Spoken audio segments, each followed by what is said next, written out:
Setelah menggelar beberapa kali persidangan, pihak Bawaslu Jawa Tengah akhirnya memutuskan KPU Jawa Tengah tidak bersalah terkait kasus DPT bermasalah yang dilaporkan Tim Pemenangan Anies Muhaimin atau Amin Jawa Tengah. Dalam sidang yang digelar Rabu lalu, Ketua Bawaslu Jawa Tengah yang juga pimpinan Majelis Pemeriksa, Muhammad Amin, menyatakan laporan dugaan pelanggaran administrasi pemilu yang disampaikan pelapor tidak dapat dibuktikan kebenarannya berdasarkan proses pembuktian dalam sidang pemeriksaan. Majelis pemeriksa juga menegaskan KPU Jawa Tengah sebagai terlapor telah melakukan pemutakhiran data daftar pemilih sebelum pelaksanaan pemungutan suara.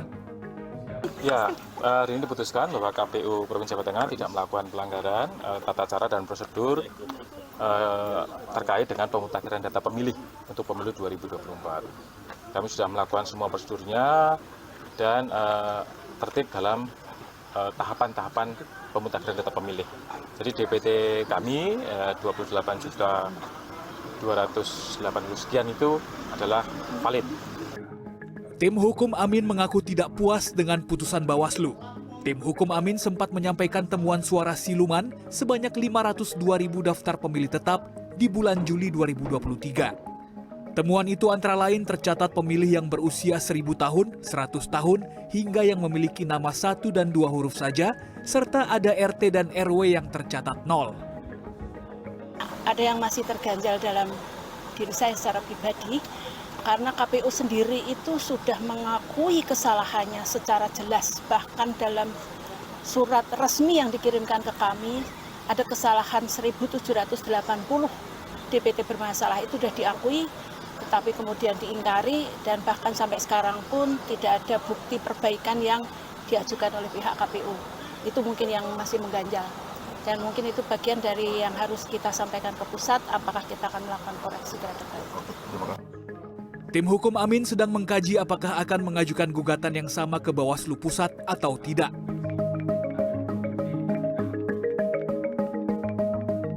Sementara itu, Ko-Kapten Timnas Amin Sudirman Said menginstruksikan kepada para saksi-saksi pasangan Anies Muhaimin di berbagai tingkat untuk menolak hasil rekapitulasi perolehan suara di Pilpres 2024. Sudirman memastikan Timnas Amin sedang menyiapkan berbagai hal teknis untuk mengajukan sengketa ke Mahkamah Konstitusi. Bahan-bahan itu pun bisa digunakan untuk mendukung pengajuan hak angket. Namun Sudirman enggan mencampuri urusan pengajuan hak angket dugaan kecurangan pemilu di DPR karena merupakan domain partai politik. Tim Liputan CNN Indonesia.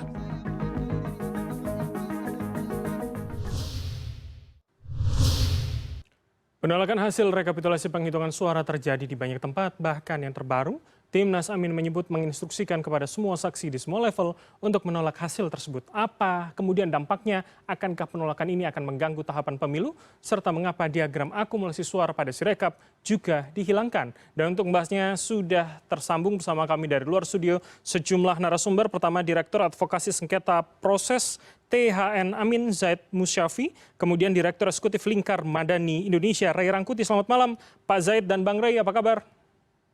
Malam, baik, alhamdulillah.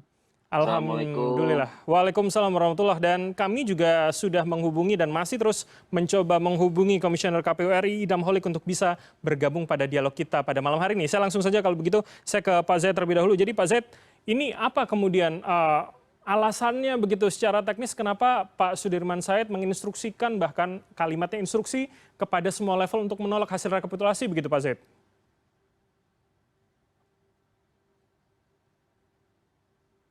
Iya, apa yang disampaikan oleh Pak Sudirman Said tadi ya, mengenai arahan untuk melakukan penolakan. Arahan untuk penolakan ini tentunya tidak semata-mata langsung langsung diterbitkan oleh Ko-Kapten ini tanpa dasar. Begini, konstruksinya pemilu itu kan sudah dimulai sejak penetapan DPS, kemudian DPT, pendaftaran, penetapan calon, sampai kampanye, masa tenang, pencoblosan, penghitungan, dan selanjutnya. Nah, rangkaian-rangkaian itu kita sudah punya catatan pada saat ada dugaan kebocoran DPT di Desember 2023. Kami sudah menyurati ke Bawaslu langsung awal mulanya, tapi agar melakukan audit forensik terhadap sistem informasi KPU, termasuk salah satunya Sirekap.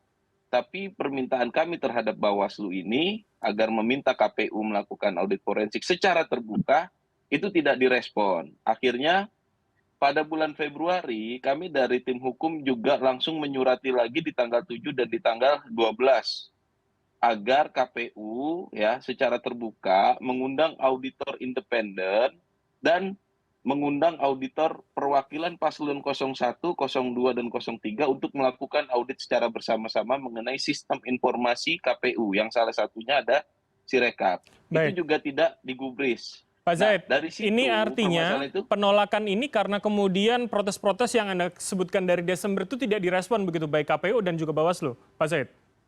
Betul, betul. Kami tidak ingin meneriakan kecurangan, pelanggaran tanpa dasar, tapi ketika kami ingin melakukan perbuatan yang terbuka, ya, perbuatan terbuka sesuai ketentuan perundang-undangan serta sistem informasi publik, ya kan? Tapi ini tidak mendapat respon yang positif. Sekarang bagaimana mekanismenya kami bisa mengetahui secara jujur dan secara fair bahwasanya DPT dan penetapan DPT itu terlaksana secara baik dan benar sesuai ketentuan undang-undang, dan sistem informasi yang dimiliki oleh KPU itu berjalan dengan baik dan benar. Ini kita kan akhirnya publik tidak mengetahui gitu, ditambah audit-audit yang kita mohonkan pun tidak direspon gitu loh. Nah, ini kan menambah kecurigaan. Baik. Di sisi lain lagi, Pak Zaid, ini kemudian menanggapi hal itu tentunya. Sebelumnya kan Komisioner KPU Ilham Maulid mengatakan bahwa Sirekap memang hanya alat bantu saja, penghitungan manual yang kemudian menjadi acuan. Nah, bagaimana kemudian pantauan dari 01 Timnas Amin begitu? Apakah kemudian soal ketidaktransparan yang Anda sebutkan tadi ini juga terlihat di ketika penghitungan manual tadi? ini yang kami sangat tidak sepakat, sekalipun memang dalam aturannya Sirekap itu disebutkan sebagai alat bantu. Pertanyaannya, ketika kita dibantu, itu menjadi mempermudah atau mempersulit? Seharusnya kan alat bantu berarti mempermudah. Mempermudah untuk apa? Transparansi. Mempermudah untuk apa? Keterbukaan. Mempermudah untuk apa? Untuk seluruh masyarakat meyakini bahwasannya pemilu kali ini memang sudah berjalan dengan baik dan benar sesuai ketentuan hukum dengan menjunjung tinggi asas jujur, adil, bebas, umum, rahasia. Nah, ini kan tidak terjadi. Nah, sekarang berdalil lagi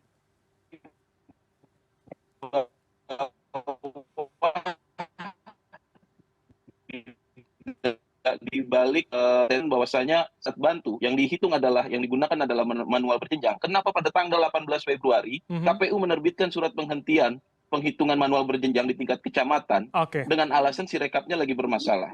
Itu kan dokumen KPU. Sekarang rakyat dibikin kacau oleh KPU sendiri. Seperti apa? Artinya narasinya kontradiktif begitu ya. Ternyata penghitungan itu berdampak pada penghitungan manual. Oke, baik. Saya ke Bang Rey terlebih dahulu sebelum lebih jauh. Bang Rey, saya minta tanggapan terlebih dahulu. Kemudian ketika penolakan terjadi, kemudian Timnas Amin menolak di semua level, kalau kemudian 03 hanya menolak di beberapa tempat, seberapa kemudian ini akan berdampak penolakan-penolakan seperti ini? Kalau terhadap tahapan, ya mungkin nggak akan ada dampak ya. Kalau tahapan, ini tahapan akan jalan terus. Tapi kalau ke soal hasil, ini sangat mungkin menjadi bahan gugatan yang cukup kuat nanti di Mahkamah Konstitusi maupun di Bawaslu gitu. Artinya dari sekarang Timnas Amin sudah menyatakan tidak ada persetujuan terhadap proses-proses yang dilakukan oleh KPU gitu ya. Model yang seperti ini sebetulnya relatif baru nih, cara menolak hasil pemilu yang dilakukan sebelum penghitungan suara itu ditetapkan. Umumnya penolakan terhadap proses pemilu dan hasil pemilu itu setelah hasil ditetapkan atau disampaikan oleh KPU. Itu kadang-kadang yang memang membuat gugatan itu agak lemah posisinya. Kenapa gitu? Karena digugat justru setelah ditetapkan. Karena waktu ditetapkan itu diasumsikan mereka sudah setuju dengan hasil penetapan. Cuma karena ada beberapa catatan, lalu catatan itu kemudian yang mau disengketakan ke Mahkamah Konstitusi ataupun kepada Bawaslu. Gitu. Artinya ketika penolakan ini sudah ramai disuarakan, instruksi nasional sudah muncul dari salah satu paslon, apakah itu juga kemudian akan mengganggu penetapan atau kemudian hanya menunggu saja, prosesnya akan mundur begitu, Bang Rey, secara logikanya? Enggak, makanya seperti yang saya sebut tadi, kalau tahapannya KPU akan jalan terus ini gitu. Mereka nggak akan menunggu persetujuan tanda tangan dari paslon 01 untuk menandatangani semua hasil rekapitulasi yang akan mereka lakukan. Baik nanti di tingkat kabupaten, provinsi maupun nanti di tingkat nasional. Mereka akan jalan terus. Bahkan misalnya kalau 03 pun menyatakan nggak setuju, atau melakukan hal yang sama lah seperti yang dilakukan oleh 01, besar kemungkinan KPU akan tetap melanjutkan. Karena mereka tetap akan berpegang pada dalil bahwa penghitungan suara harus selesai per tanggal 20 Maret 2024 ini gitu. Jadi mereka ngejarnya di sana, bukan melayani keberatan dari 01, 02. Paling jauh nanti KPU kan mengatakan keberatan silakan tanda tangan, silakan ajukan dan sebagainya gitu. Jadi apa namanya itu? Inilah bagian yang memang agak unik kadang-kadang. Cuman yang saya mau katakan itu begini, kalau protesnya dilakukan setelah penetapan suara, biasanya KPU akan berkelit, kan sudah ditetapkan gitu. Baik. Nah ini agak baru nih, karena penolakannya dilakukan sebelum ada penetapan suara dengan 3 kasus gitu. Kasus pertama adalah dimulai dari soal penetapan daftar pemilih, kasus kedua dimulai dari soal penghitungan suara, dan yang kasus ketiga adalah soal Sirekap gitu. Baik, Nah, artinya nanti itu akan menjadi modal untuk ke MK begitu Bang Rey ya? Nah ini karena ini agak baru, agak menarik nanti melihat apakah model pendekatan ini sesuatu yang lebih menantang bagi MK untuk menyelidiki apakah kemungkinan ada pelanggaran yang TSM atau tidak. Gitu. Baik, oke. Sebelum dilanjutkan, kami memiliki soundbite respon ataupun tanggapan dari KPU dan juga Bawaslu terkait dengan hal ini. Kita dengarkan bersama terlebih dahulu. Sebagaimana yang kita saksikan bersama rekapitulasi di tingkat nasional ini, pertanyaan dan permintaan klarifikasi itu kita telusur satu persatu. Kalau ada catatan keberatan dari para saksi tentang perolehan suara. Dan beberapa yang kita verifikasi tidak terbukti, kemudian kita verify ke lapangan, misalnya ada di Cilegon sudah terselesaikan, ada di media sosial kan, ada juga di Jawa Tengah. Tapi menurut teman-teman Panwas sudah telusuri, izin tidak kami lacak, ternyata video itu di Sirekap yang tidak presisi membaca angka. Baik, saya ke Bang Rey terlebih dahulu kalau begitu. Bang Rey, tadi kalau Anda katakan ini kemudian hal baru menarik untuk kita perhatikan. Jadi artinya ketika tadi keberatan atau penolakannya ditulis dimasukkan dalam formulir keberatan, seberapa kuat itu bisa dibawa ke MK? Karena tadi kan Pak Rahmat Baja, Ketua Bawaslu mengatakan ya banyak yang tidak terbukti laporan-laporan itu gitu. Kalau komentar Pak Bagja itu setahu saya soal Sirekap ya, soal kemandekan Sirekap yang terjadi beberapa hari yang lalu. Dugaan adanya penggelembungan suara yang masuk ke partai politik tertentu gitu. Lalu Bawaslu melakukan proses penyelidikan dan mereka mengatakan tidak menemukan unsur lah yang sengaja untuk melakukan penaikan perolehan suara tertentu, tetapi ini semata-mata karena kesalahan pembacaan mesin Sirekap gitu. Sesuatu juga yang menurut saya agak bertanya-tanya, dari mana Bawaslu tahu bahwa yang salah itu adalah mesin? Lo nggak pernah mesinnya diperiksa kok gitu. Baik. Sampai sekarang kan mesin Sirekap itu nggak pernah diperiksa, kan udah berulang kali diminta dilakukan audit, nggak pernah KPU melakukan audit lah. Dari mana Tapi kita kalau tahu kemudian hasilnya salah? saja begitu membandingkan antara yang sudah terupload dengan C1-nya begitu Bang, itu kan secara awam ya kami menganggap logikanya masuk begitu. Bukankah itu juga bisa digunakan logika itu, Bang Rey? Iya, kan pertanyaan kita kan yang mau dipegang yang mana nih? Yang di Sirekap apa yang formulir C1? Karena formulir C1 hasil itu pun jujur ya, itu juga bisa diubah-ubah. Bisa saja angkanya diubah-ubah. Gitu. Jadi boleh jadi angka yang di tangan C1 yang di tangan oleh petugas KPPS, PPK misalnya gitu ya, beda dengan petugas yang dimiliki oleh saksi-saksi. Nah sekarang kalau beda, ke siapa kita rujukannya gitu. Nah, cuma yang kasusnya yang disampaikan oleh Pak Bagja tadi itu adalah soal ketidakmampuan mesin Sirekap membaca data. Nah, pertanyaan saya adalah dari mana beliau tahu bahwa mesinnya yang tidak mampu? Atau jangan-jangan memang yang dimasukkan sesuai dengan yang dibaca oleh Sirekap, begitu ketahuan dibilang Sirekapnya nggak mampu baca. Oke, baik. macam ini gambar gitu ya tidak. Oke, Bang Rey, saya minta tanggapan Pak Zaid kalau begitu. Jadi Pak Zaid, soal si rekap dan kesalahan membaca begitu ya, kalau itu kemudian menjadi alasan. Seberapa itu kemudian menjadi salah satu faktor penentu bahwa Timnas Amin menolak semua hasil rekapitulasi itu, Pak Zaid? Ini hanya faktor kecil. Si rekap itu hanya bagian kecil lah ya dari sistem informasi KPU. Tadi saya di awal sudah menyampaikan bahwasanya ada dugaan kebocoran DPT dan itu ramai di bulan Desember. Dari situ tim hukum Amin ya kan kita menyurati kepada Bawaslu agar meminta KPU untuk melakukan audit forensik ya. Ini artinya sistem informasi ini ya, sistem informasi KPU dalam pandangan tim hukum Amin ini bagian kecil aja lah faktornya. Karena dugaan pelanggaran atau dugaan kecurangan ini yang sudah terjadi menurut pandangan kami secara masif nggak hanya sebatas semata-mata tentang pencoblosan ataupun penghitungan atau rekapitulasi suara. Bagaimana proses-proses bansos penggunaan, dugaan penggunaan aparat desa, dugaan penggunaan itu semua terjadi, ya kan? Itu adalah satu rangkaian besar yang salah satunya adalah tentang si rekap ini. Oke, gitu. Pak Zaid, tapi Balik ini kemudian lagi, selama publik tidak- mengkaitkan begitu dengan kemarin ada kemudian kecurigaan partai tertentu yang suaranya menggelembung naik secara drastis begitu ini karena juga si rekap yang tidak terpantau dengan cukup baik begitu. Ini kan artinya menjadi salah satu poin penting begitu, Pak Zaid?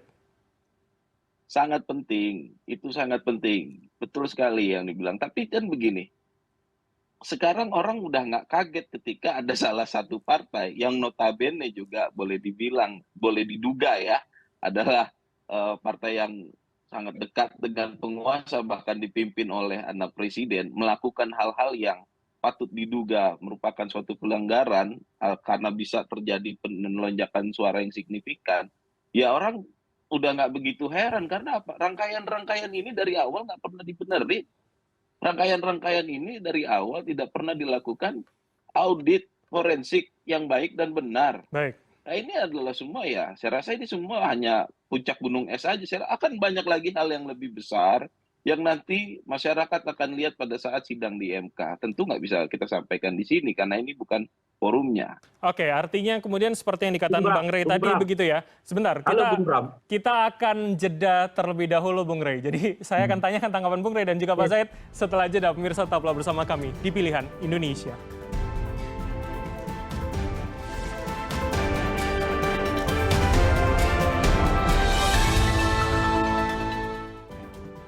Anda masih bersama kami di Pilihan Indonesia. Saya masih dengan dua orang narasumber, yaitu Direktur Advokasi Sengketa Proses THN Amin, Zaid Musyafi, dan juga Direktur Eksekutif Lingkar Madani, Bang Rey Rangkuti. Saya akan kembali ke Bang Rey. Bang Rey, tadi sebelum jeda sepertinya ada yang ingin Anda sampaikan. Begitu, silakan Bang Rey. Ini terkait dengan si rekap itu tidak akan bisa dijadikan sebagai dasar dan sebab untuk mengajukan sengketa ke Mahkamah Konstitusi. Tadi Bung Zaid sudah mengatakan, fokusnya jangan di sirekap itu.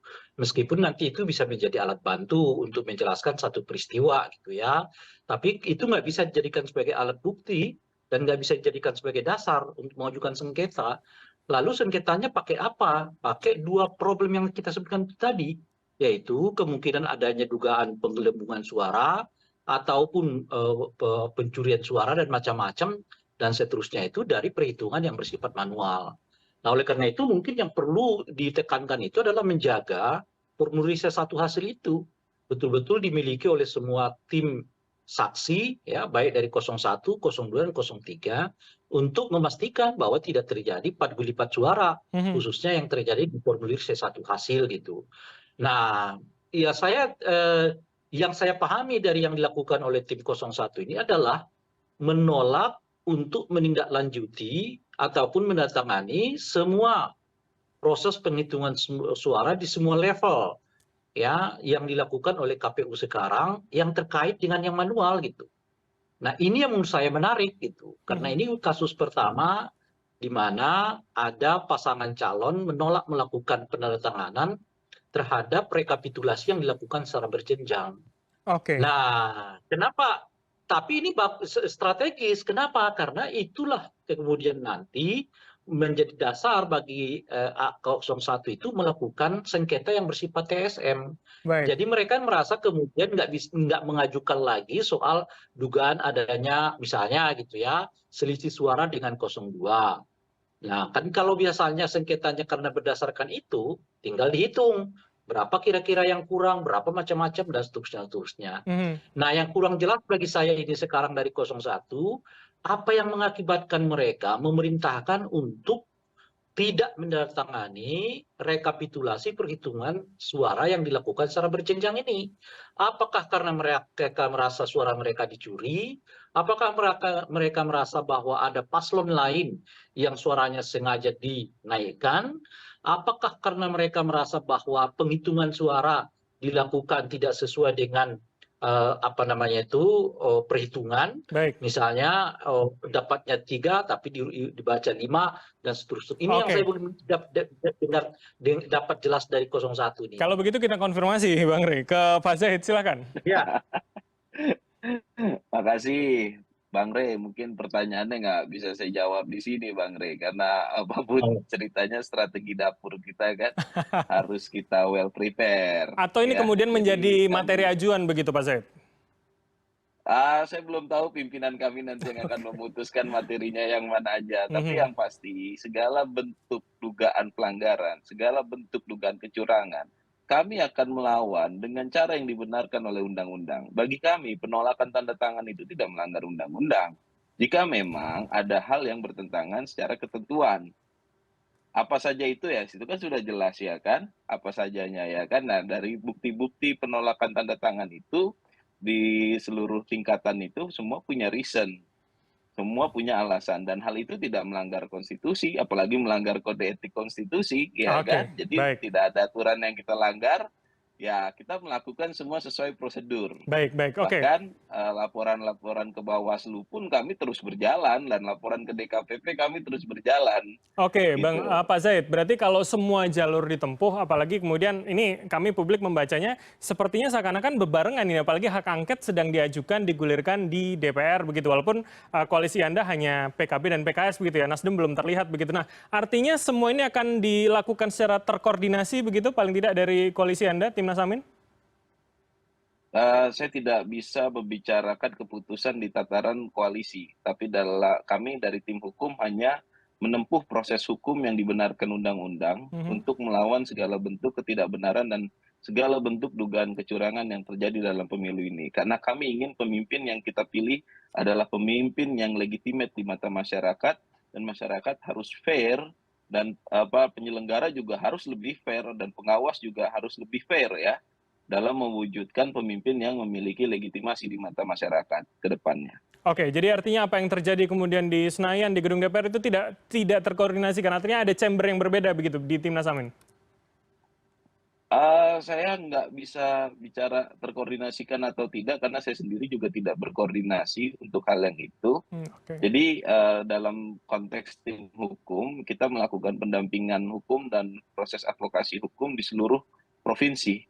Prinsipnya seperti itu. Baik, oke. Wilayah hukumnya kita yang tempuh. Oke, kalau begitu saya minta komentar Bang Rey. Bang Rey ini sekaligus terakhir begitu Bang Rey. Jadi artinya semua jalur ini ditempuh, baik kemudian politik, baik secara hukumnya. Bagaimana kemudian kemungkinannya? Seberapa ini akan bisa berjalan paling tidak sesuai hitungan, atau jangan-jangan ya nanti ya mirip-mirip lah yang terjadi hari ini begitu Bang Rey? Jadi kalau dilihat model yang mau dilakukan oleh 01, besar dugaan saya mereka akan mendalilkan adanya dugaan TSM.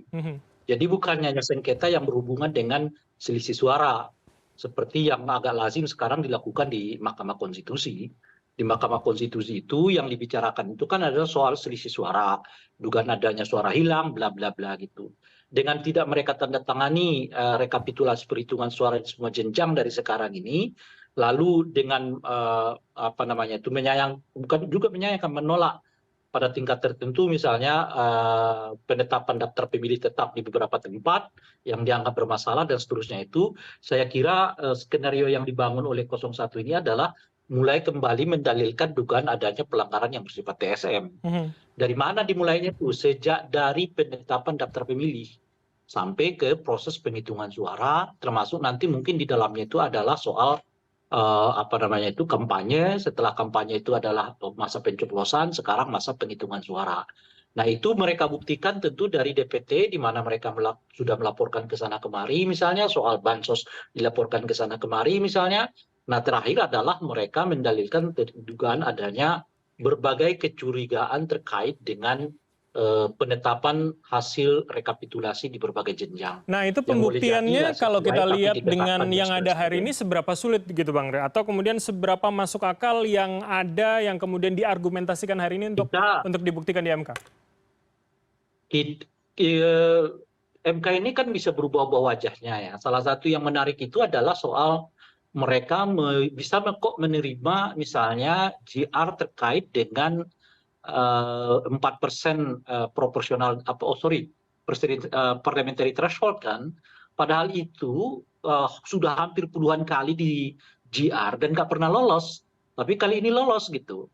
Nah kalau lihat dari situ boleh jadi anggota Mahkamah Konstitusi yang sekarang ini lebih terbuka kemungkinan terjadinya bagi upaya untuk mendapatkan keadilan. Oke. Jadi mungkin mereka boleh jadi nggak terfokus lagi pada persoalan angka-angka yang itu seringkali kita sebut efeknya menjadikan MK itu seperti mahkamah kalkulator, tapi boleh jadi mereka kembali mengadopsi cara sidang sengketa di di Mahkamah Konstitusi yang sebelum-sebelumnya. Baik. Mereka menguji tahapannya untuk membuktikan bahwa pemenang itu mendapatkan suara mereka secara sah gitu. Atau kemudian melalui jalur politik, yakni jalur hak angket itu akan lebih mungkin dilakukan dan didesak begitu Bang Rey?